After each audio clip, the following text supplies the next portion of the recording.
नमस्कार साथियों, एक बार फिर आपका संभव एकेडमी श्री गंगानगर के यूट्यूब चैनल पे हार्दिक स्वागत है। अपने राजस्थान का भूगोल पढ़ रहे थे, उसमें पहला जो टॉपिक कंप्लीट किया था भौतिक प्रदेश को अपने कंप्लीट कर लिया था। भौतिक प्रदेश, ठीक है। आज अपना जो दूसरा टॉपिक चल रहा था कल की क्लास में, जलवायु। राजस्थान की जलवायु को लेकर चर्चा कर रहे थे। अपने जलवायु के अंदर जो अपने विभाजन किया था इसका, सबसे पहले सामान्य बातें इनकी चर्चा अपने कर चुके थे। इसके बाद में जलवायु को प्रभावित करने वाले जो कारक हैं, जलवायु को प्रभावित करने वाले कारक ये भी अपने पढ़ चुके थे। इसके बाद जो रहता है आगे वाला था ऋतुएं, इनकी चर्चा आज अपने करेंगे। और इसके बाद पढ़ेंगे अपने वर्गीकरण, भी जलवायु का वर्गीकरण किस तरह से किया था, ठीक है। और इसमें एक तो पढ़ेंगे भारतीय मौसम विभाग के द्वारा जो वर्गीकरण किया गया है। इसके बाद कुछ व्यक्तिगत रूप से वर्गीकरण है, जैसे कोपेन का हो गया, थानथवेट का हो गया और ट्रिवार्था का हो गया, ठीक है। ये अपना कंप्लीट था। आज अपनी बात करते हैं ऋतुओं की। तो देखो साथियों, राजस्थान में जो ऋतुएं हैं मुख्य रूप से तीन ऋतुएं मानी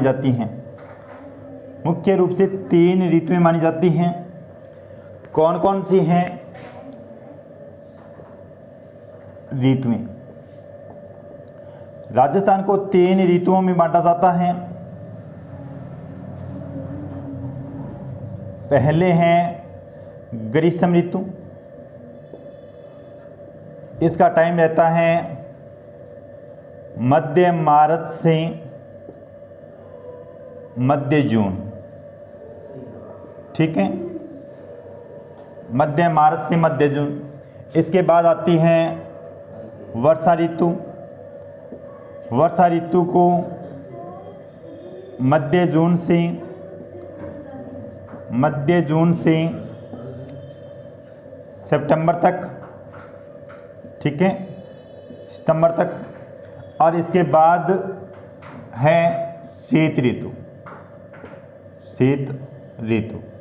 इसकी जो टाइमिंग रहती है वो रहती है अक्टूबर से फरवरी,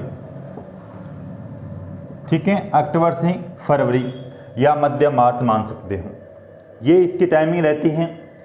ग्रीष्म ऋतु मध्य मार्च या मार्च से मध्य जून, वर्षा ऋतु मध्य जून से सितंबर और शीत ऋतु अक्टूबर से फरवरी। इस शीत ऋतु को दो भागों में बांटा जाता है। एक तो कहा जाता है मानसून प्रत्यावर्तन काल, ये रहता है अक्टूबर से नवंबर के मध्य। और मुख्य जो शीत ऋतु होती है, मुख्य शीत ऋतु ये रहती है दिसंबर से फरवरी, ये रहता है। सबसे पहले अपने पढ़ेंगे ग्रीष्म ऋतु को, इसके बाद पढ़ेंगे अपने वर्षा ऋतु को और इसके बाद अपने शीत ऋतु को। शीत ऋतु में दो भाग हैं, मानसून प्रत्यावर्तन काल। और यहाँ से अपना सीधा क्वेश्चन पूछा जाता है कि मानसून प्रत्यावर्तन काल का महीना कौन सा है, तो अक्टूबर और नवंबर, ठीक है। इसके बाद अपने पढ़ेंगे मुख्य जो शीत ऋतु होती है दिसंबर से फरवरी तक, ठीक है। बात करते हैं पहले ग्रीष्म ऋतु की। ग्रीष्म ऋतु,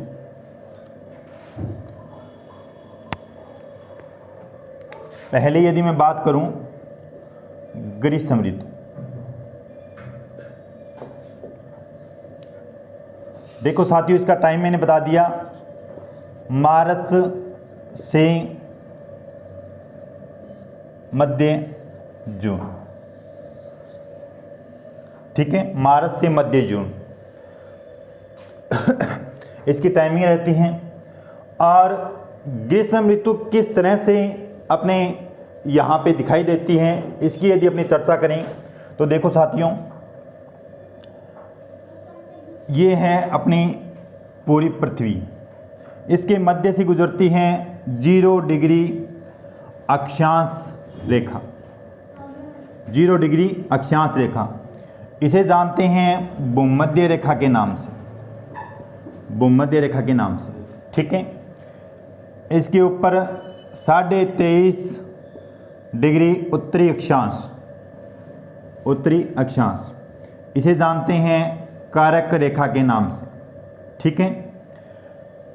इसके दक्षिण में 23.5 डिग्री दक्षिणी अक्षांश, इसे जानते हैं मकर रेखा के रूप में, ठीक है साथियों।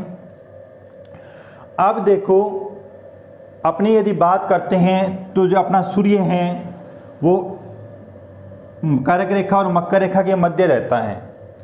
पृथ्वी सूर्य के चारों ओर चक्कर लगाती है, तो कंडीशन यहीं पे रहती है सूर्य की। ये देखो 0 डिग्री अक्षांश रेखा, टाइम आता है 21 मार्च। 21 मार्च से सूर्य ऊपर की तरफ उत्तरायण होना शुरू हो जाता है और यहाँ पे सूर्य आता है 21 जून को, यानी कारक रेखा के लंबवत 21 जून को आता है। वापस 21 जून से 23 सितंबर को सूर्य मकर रेखा पे, भूमध्य रेखा पे, और इसके बाद में दक्षिण में 22 दिसंबर को। ये सूर्य की कंडीशन रहती है, ठीक है, ये कंडीशन रहती है। अपने बात कर रहे थे भी ग्रीष्म ऋतु कब आती है, जब यहाँ से सूर्य उत्तरायण होना शुरू हो जाता है तो गर्मी का एहसास होने लग जाता है, यानी मार्च, ये लिखा है हमने मार्च से मध्य जून। तो सूर्य जैसे जैसे उत्तर की तरफ जाता है तो 21 जून को यहाँ पर कर्क रेखा के लंबवत होता है। और आपको पता है ये जो कर्क रेखा है, ये कर्क रेखा है, ये भारत के मध्य से गुजरती हैं और यहाँ पे पड़ता है अपना राजस्थान, इस तरह से ये राजस्थान। और राजस्थान का जो बांसवाड़ा जिला है, बांसवाड़ा जिला, इसके मध्य से गुजरती है कर्क रेखा 23.5 डिग्री उत्तरी अक्षांश रेखा। और यहाँ पे डूंगरपुर जिला है, डूंगरपुर और बांसवाड़ा की सीमा बनाती है। डूंगरपुर में एक गांव है चिकली गांव, चिकली गांव, वहाँ डूंगरपुर और बांसवाड़ा की सीमा बनाती हुई निकलती है। राजस्थान में इस कर्क रेखा की लंबाई मैंने आपको बताई थी 26 किलोमीटर है, ठीक है। यानी 21 जून को इसके लंबवत होता है सूर्य। तो जहाँ पर सूर्य देखो सीधी किरणें पड़ती हैं, तो ये भाग जो उत्तरी गोलार्ध है, ये इस समय सर्वाधिक गर्मी होती है, इस भाग में सर्वाधिक तापमान रहता है, ठीक है। और इसी टाइम माना जाता है भी ये क्या है, ग्रीष्म ऋतु है, क्योंकि तापमान सर्वाधिक रहता है और सर्वाधिक गर्म भाग जो है ये उत्तरी गोलार्ध में रहता है इस समय, जब सूर्य 21 जून को उत्तरी गोलार्ध में होता है, ठीक है। बात समझ में आई। और अपने राजस्थान की यदि बात करें, राजस्थान की मैं यदि बात करूं इस तरह से, तो देखो साथियों, राजस्थान में ये जो कर्क रेखा है यहाँ से गुजरती है, कर्क रेखा, ठीक है। और सूर्य इस पे लंबवत होता है, तो स्वाभाविक सी बात है भी ये पूरा भाग क्या होगा, गर्म होगा, ठीक है। यहाँ पे तापमान ज़्यादा रहता है और ऋतु जानी जाती है इस टाइम कौन सी, ग्रीष्म ऋतु, ठीक है, ग्रीष्म ऋतु। अपने राजस्थान का ये भाग गर्म हो जाता है और इस तरफ ये जो भाग है, ये पश्चिमी मरुस्थल, यहाँ पर है रेतीला, ये रेतीला भाग है, मरुस्थल के नाम से जाना जाता है। और मैंने आपको बताया था साथियों भी जो स्थल भाग होता है वो जल्दी गर्म और जल्दी ठंडा होता है, ठीक है, ये बताया था। ये जो रेतीली मिट्टी है, बली हुई मिट्टी है, यह भी जल्दी गर्म हो जाती है, ठीक है, और जल्दी ठंडी होती है। यही कारण यहाँ से अपना क्वेश्चन पूछा जाता है भी राजस्थान में दैनिक तापांतर वाला जिला, दैनिक तापांतर वाला जिला कौन सा है, तो जिला रहता है जैसलमेर, क्योंकि इस भाग में यहाँ पे पड़ता है जैसलमेर, दिन में बहुत ज़्यादा गर्मी होती है, यहाँ पे तापमान 45 डिग्री से ऊपर चला जाता है इस समय, और पूर्वी राजस्थान में लगभग 42 डिग्री तापमान रहता है यहाँ पे, ठीक है। इसकी अपेक्षा दक्षिणी भाग में तापमान कम रहता है, ठीक है। और यह क्वेश्चन भी पूछा गया था पीटीआई 2015 के अंदर भी, राजस्थान का जो कर्क रेखा 21 जून को सूर्य कर्क रेखा पे होता है, तो राजस्थान का कौन सा भाग है जो ठंडा रहता है, ठीक है। तो यानी उत्तरी भाग की अपेक्षा ये दक्षिणी भाग है, ये ठंडा रहता है उत्तरी भाग की अपेक्षा। अब आपके दिमाग में आता होगा सर यहाँ पे कर्क रेखा है, सूर्य यहाँ पे सीधा चमकता है, तो ये दक्षिणी भाग कैसे ठंडा रहेगा उत्तरी भाग की अपेक्षा, क्वेश्चन दिमाग में आता है। तो साथियों, मैंने आपको एक बात बताई थी, जो जलवायु को निर्धारित करने वाले कारक हैं उनमें लिखवाया था समुद्र तल से दूरी, समुद्र से दूरी। तो उसमें बताया था मैंने आपको भी, अपना जो राजस्थान है वो कच्छ की खाड़ी से 225 किलोमीटर दूर है, और खंबात की खाड़ी से 275 किलोमीटर दूर है। खंबात की खाड़ी से कितना 275, और अरब सागर से 400 किलोमीटर दूर है। यानी समुद्र के नज़दीक जितना जो भाग होगा उसकी जलवायु पे समुद्र का प्रभाव पड़ेगा। तो ये दक्षिणी जो राजस्थान है यहाँ पे समुद्री जलवायु का प्रभाव रहता है, ठीक है।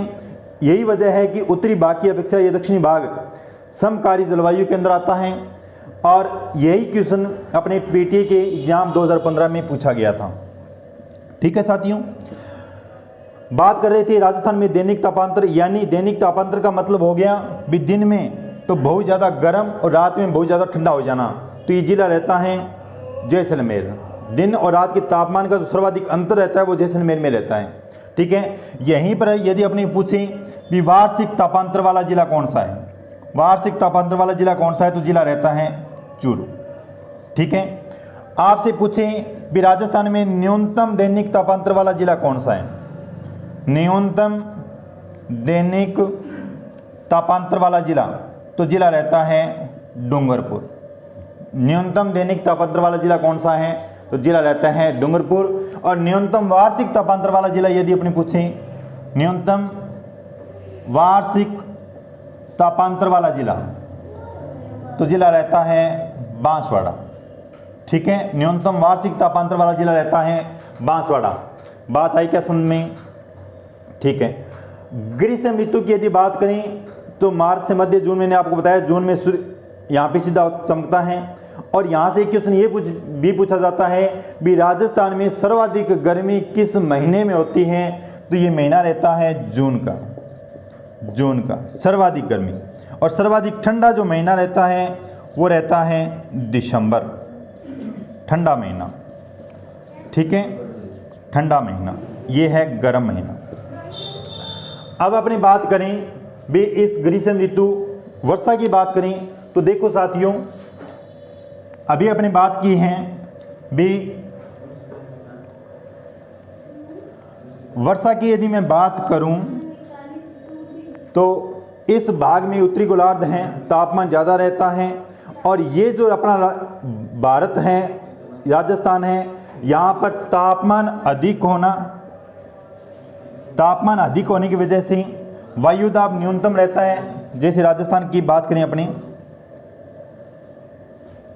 ठीक है, ये जो भाग है राजस्थान का, यहाँ पे तापमान अधिक और वायुदाब न्यून, क्योंकि ये बात अपने पहले कर चुके हैं भी जहाँ पर तापमान ज़्यादा होगा वायुदाब न्यून होगा, तो इस भाग में वायुदाब न्यून रहता है।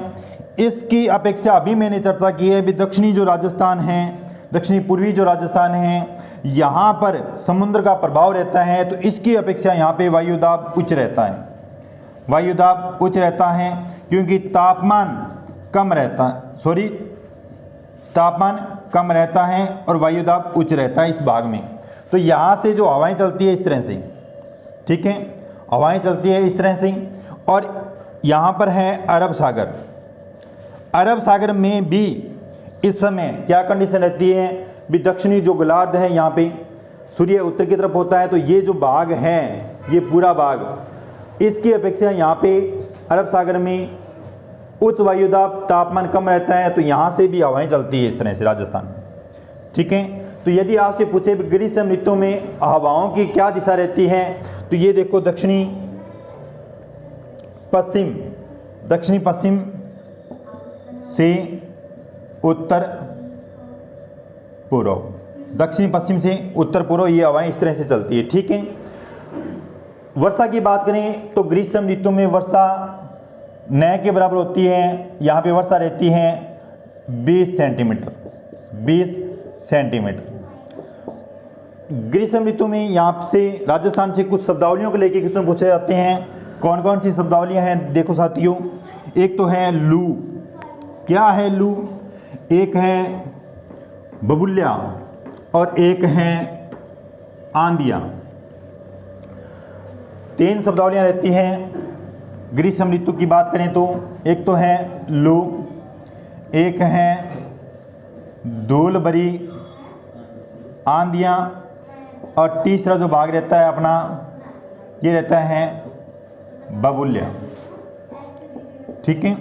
इनको लेकर के क्वेश्चन पूछा जाता है। तो देखो साथियों, इस समय मैंने अभी आपको बताया भी उत्तरी राजस्थान में तापमान ज़्यादा रहता है, वायुदाब न्यून रहता है। इसकी अपेक्षा दक्षिण राजस्थान या अरब सागर जो है वहाँ पे वायुदाब उच्च रहता है। तो अरब सागर से चलने वाली जो हवाएं हैं, ठीक है, गर्म हवाएं, ये शुष्क हवाएं होती हैं। शुष्क हवाएं होती है क्योंकि स्थल भाग से जब गुजरती हैं, इन्हीं हवाओं को क्या कहते हैं? लू के नाम से जाना जाता है। और मैंने आपको यह भी बताया था पवन हमेशा उच्च वायुदाब से न्यून वायुदाब की ओर चलती है, न्यून वायुदाब की ओर चलती है। ठीक है। यानी अरब सागर और दक्षिणी जो राजस्थान है वहाँ से चलने वाली जो हवाएं हैं ये शुष्क व गर्म होती है। क्यों होती है? क्योंकि ये स्थल भाग से गुजर के आती हैं। तो इन्हीं हवाओं को लू के नाम से जाना जाता है। जब ये हवाएं अपने साथ में, क्योंकि जो पश्चिमी राजस्थान है वहाँ पर बली हुई मिट्टी पाई जाती है, इस मिट्टी को लेके यदि चलती हैं, अपने साथ में मिट्टी को लेके चलती हैं, तो इन्हीं पवनों को धूल भरी आंधियों के नाम से जाना जाता है, धूल भरी आंधियों के नाम से। और यहाँ से अपना एक क्वेश्चन पूछा जाता है भी राजस्थान में सर्वाधिक आंधियाँ किस जिले में चलती हैं? राजस्थान में सर्वाधिक आंधियाँ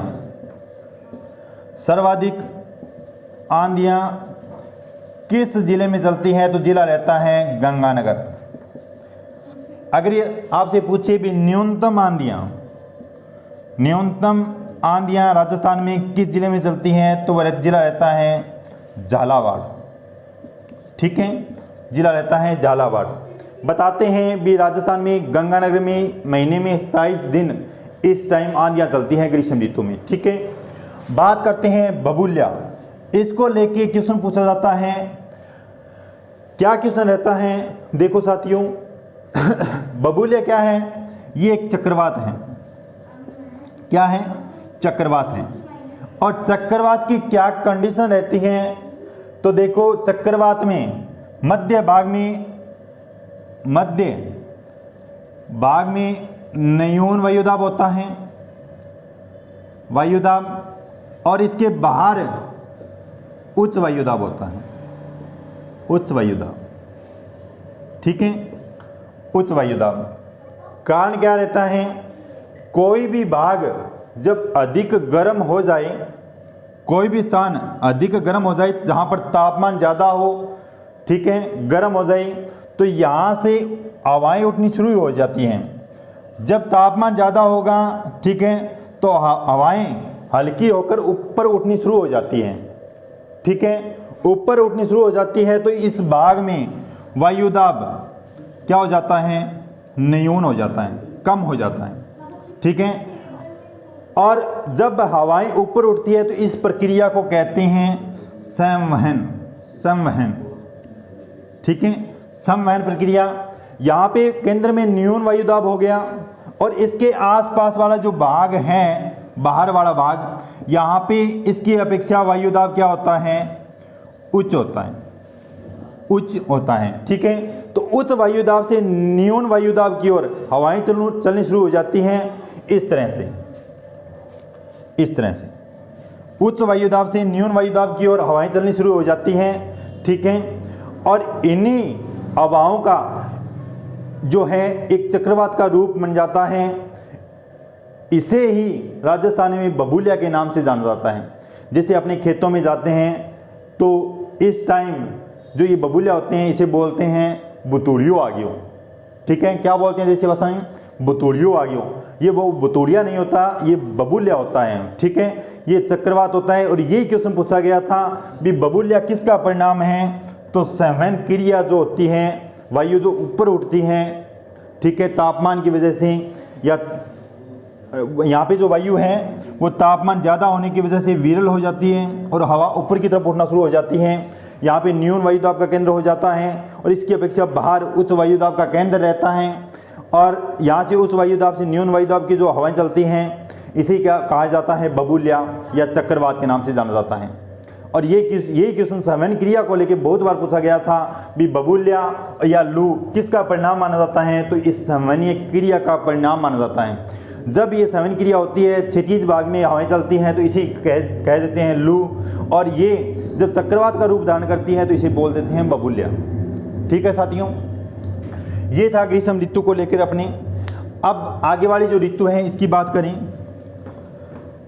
आगे वाली जो ऋतु है वो है वर्षा ऋतु। ठीक है, यदि मैं वर्षा ऋतु की बात करूं तो देखो साथियों, वर्षा ऋतु की टाइमिंग क्या रहती है? वर्षा ऋतु इसकी टाइमिंग रहती है मध्य जून से सितंबर तक। ठीक है, मध्य जून से सितंबर तक। पहला क्वेश्चन तो अपना ये बन जाता है भी वर्षा ऋतु की टाइमिंग क्या है? मध्य जून से मध्य सितंबर तक। और वर्षा यहाँ पर जो इस टाइम जो वर्षा होती है राजस्थान में, वर्षा ये दक्षिणी पश्चिमी मानसूनी हवाओं से होती है। दक्षिणी पश्चिमी मानसूनी हवाओं से।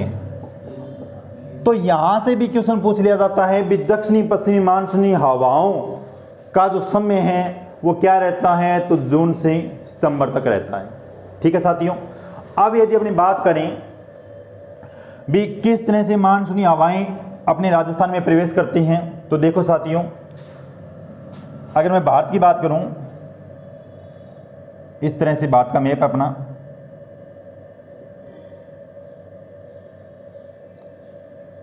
ये अपना भारत है। ठीक है,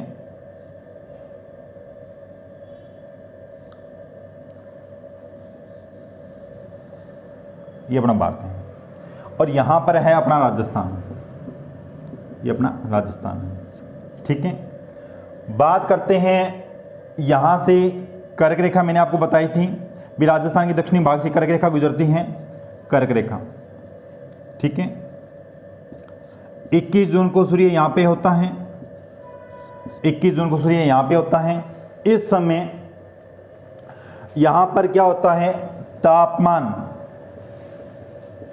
तापमान उच्च होता है और वायुदाब न्यून होता है। ठीक है, तापमान उच्च, वायुदाब न्यून। इसकी अपेक्षा यहाँ पे है भूमध्य रेखा 0 डिग्री, भूमध्य रेखा।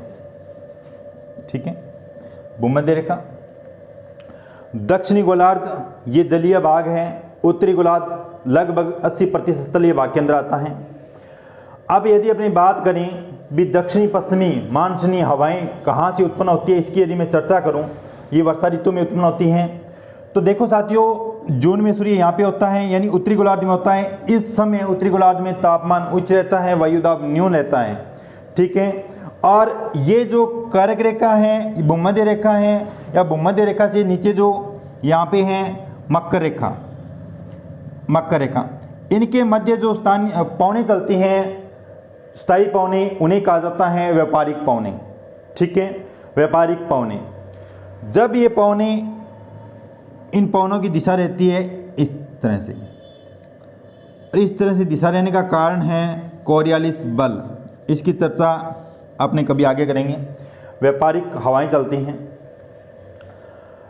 यहाँ पे न्यून वायुदाब, और इस समय दक्षिणी गोलार्ध या ये जो दक्षिणी भाग है राजस्थान भारत का, भूमध्य रेखा के आसपास वाला एरिया, ये यहाँ पे उच्च वायुदाब होता है, उच्च वायुदाब होता है।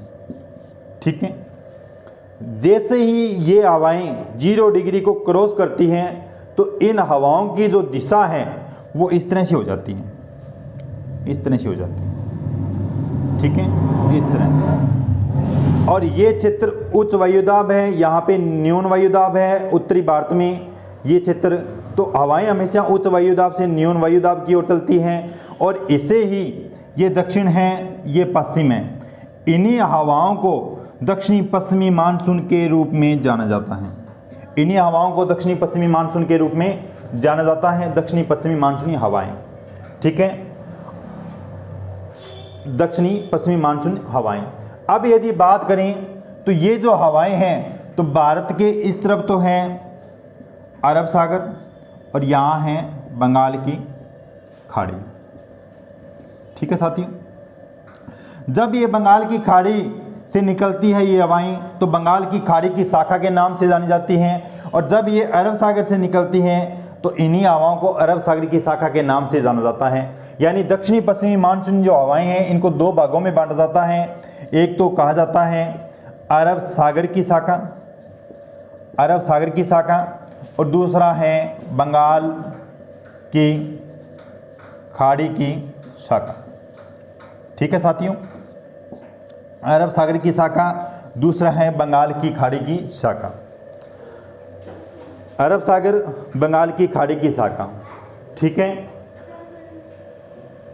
और राजस्थान में ये दक्षिणी पश्चिमी मानसूनी जो हवाएं हैं, ठीक है, ये कब प्रवेश करती है तो लगभग 17 जून के आसपास ये राजस्थान में प्रवेश करती है, लगभग 17 जून के आसपास। क्योंकि सर्वप्रथम ये हवाएं यहाँ पे 5 जून को केरल से टकराती हैं और इसके बाद में आगे बढ़ते हुए टाइम लग जाता है, 17 जून को अपने राजस्थान में ये प्रवेश करती है। ठीक है, और 2 शाखाओं के रूप में अरब सागर और बंगाल की खाड़ी की शाखा के रूप में राजस्थान में प्रवेश करती हैं, बंगाल की खाड़ी की शाखा। ठीक है, अब यदि मैं बात करूं अरब सागर की जो शाखा है इसकी यदि मैं बात करूं तो पहले तो देखो इन हवाओं की दिशा क्या रहती है, हवाओं की दिशा, तो हवाओं की दिशा रहती है दक्षिणी पश्चिम से उत्तर पूर्व की ओर। ये राजस्थान में उत्तर है, पूर्व है, दक्षिण या पश्चिम में इन हवाओं की दिशा ये रहती है।